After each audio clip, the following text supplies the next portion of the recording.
Hello students, good afternoon. Let us learn combination. ठीक है, permutation तो हमने अच्छे से पढ़ लिया। अब कॉम्बिनेशन क्या है लेट अस सी। ठीक है, सो कॉम्बिनेशन को हम पहले डिफाइन कैसे करेंगे। परम्यूटेशन को कैसे डिफाइन किए थे? Permutation is selection of objects from some given objects in a definite order. Permutation में क्या था? ऑर्डर इंपॉर्टेंट था। कॉम्बिनेशन में क्या था? परम्यूटेशन क्या है? Basically arrangement of numbers in a definite order. whereas combination क्या है? that is selection of objects where order is not important. ठीक है, जैसे एक एग्जांपल लेते हैं। Suppose there are a group of 3 tennis player x y and z. ठीक है, out of 3 players if 2 players are to be selected, then if we select x and y or x and z or y and z, then these are the only 3 selection out of 3 players. ठीक है, out of 3 players 2 players can be selected in only 3 ways, that is x y, x Z and Y z. X Y and y x are not different selection. ठीक है, ये different permutation है but different combination नहीं। Combination के case में different नहीं है। ठीक है, सो अब हम क्या देखेंगे यहाँ पर कि एक गिवन सेलेक्शंस में जितने भी सिलेक्शन होंगे वो डिस्टिंक्ट है, वो अलग अलग है। उसमें कोई भी दो सिलेक्शन के जो ऑब्जेक्ट हैं वो सेम नहीं है। नाउ हर एक सिलेक्शन से यानी हर एक कॉम्बिनेशन से हम कितने परम्यूटेशंस बना सकते हैं। ठीक है, सो जैसे हमने यहाँ एग्जांपल लिया 3 tennis players x Y and z का। उस केस में जब दो का हम सिलेक्शन ले रहे हैं x y, x Z and Y z, so x y को हम फर्दर दो तरीके से अरेंज कर सकते हैं। पहला है एक्स वाई और दूसरा वाई एक्स। ये दो डिफरेंट अरेंजमेंट है। X Y and y x are two different arrangement, whereas x Y and y x are not two different selection. Selection में एक ही काउंट करेंगे, क्योंकि हम कहें कि एक टीम में एक्स वाई है या वाई एक्स है तो दोनों का मतलब सेम है, ये अलग नहीं। लेकिन यदि हमें अरेंज करना हो प्राइज देने के लिए कि फर्स्ट प्राइज किसे देंगे, सेकंड प्राइज किसे देंगे, यानी फर्स्ट एक्स को दिए और सेकंड वाई को, तो ये अलग है। यदि फर्स्ट वाई को और सेकंड एक्स को दिया गया तो दिस इज सेपरेट अरेंजमेंट। ठीक है, सो परम्यूटेशन क्या है, कॉम्बिनेशन क्या है, अभी समझ में आया। अब इसको हम यहाँ कैसे डिफाइन करेंगे। So combination is defined as a selection of some or all objects from a given number of objects where order is not important. So selection यानी कॉम्बिनेशन में ऑर्डर इंपॉर्टेंट नहीं है। ठीक है, अभी हमने क्या देखा कि let us suppose a team of 3 players x Y and Z is there. ठीक है, out of this 3 players we can select 2 players. In how many way? There will be only 3 selection, x y, x z and y z. ठीक है, this is the only 3 selections। यानी 3 players में से हमें 2 players को select करना हो तो हम कितने तरीके से select कर सकते हैं? 3 तरीके से। यहाँ x y और y x अलग selection नहीं है, ये अलग permutation हो जाएगा लेकिन selection एक ही है। xz and yz, xz and zx is also the same selection। ये दो अलग अलग परम्यूटेशन होंगे बट कॉम्बिनेशन एक ही होगा। उसी तरह से yz and zy is the same combination। ठीक है, सो कॉम्बिनेशन क्या है? ऑर्डर चेंज होने से कॉम्बिनेशन में कोई फर्क नहीं पड़ेगा लेकिन परम्यूटेशन में फर्क पड़ेगा। सो अभी हमने क्या देखा कि यहाँ 3 प्लेयर्स हैं, उनमें से 2 प्लेयर्स को सेलेक्ट करना हो तो ये कितने तरीके से हो सकता है? 3 तरीके से। ठीक है, और इसको हम कैसे डिनोट करेंगे? जैसे परम्यूटेशन में 3 ऑब्जेक्ट में से 2 को यदि हमें अरेंज करना हो तो कैसे अरेंज करते थे? 3p2 तरीके से। हियर ऑल्सो यदि हमें सेलेक्ट करना हो 3 में से 2 प्लेयर्स को, so that can be done in 3c2 veg.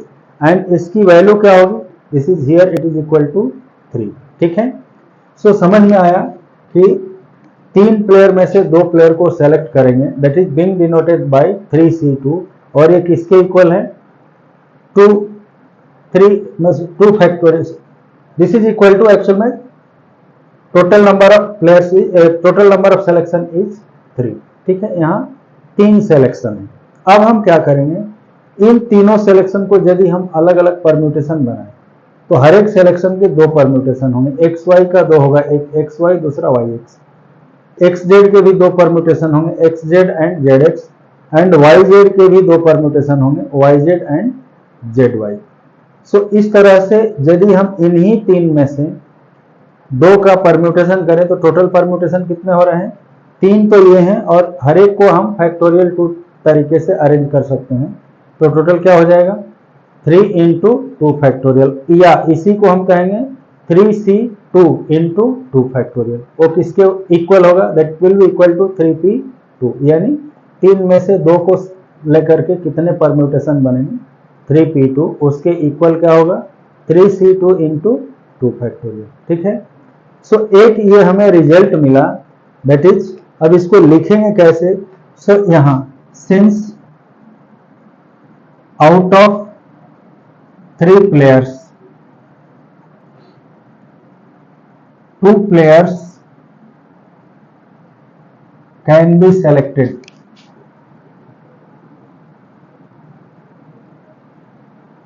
as above in 3 ways। ठीक है, इसको ऊपर जैसे दिया हुआ है 3 तरीके से सेलेक्ट कर सकते हैं। And this selection is denoted by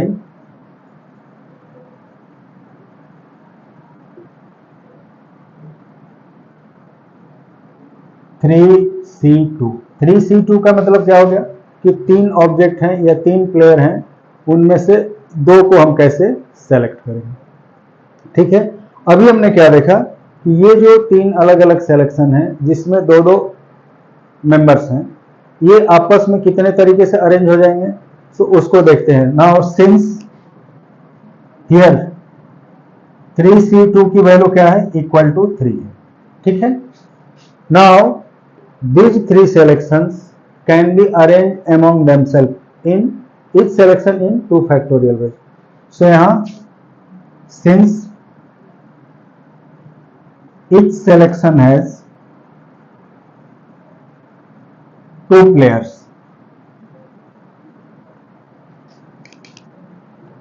they can be arranged in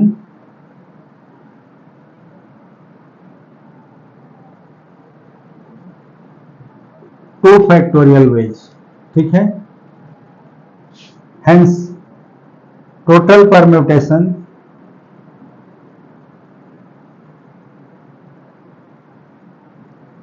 of all the 3 selection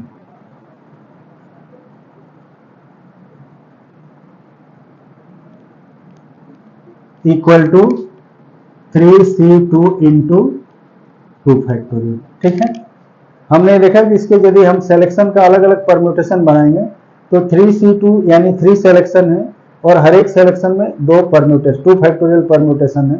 so by multiplication principle total number of permutation कितना होगा, 3c2।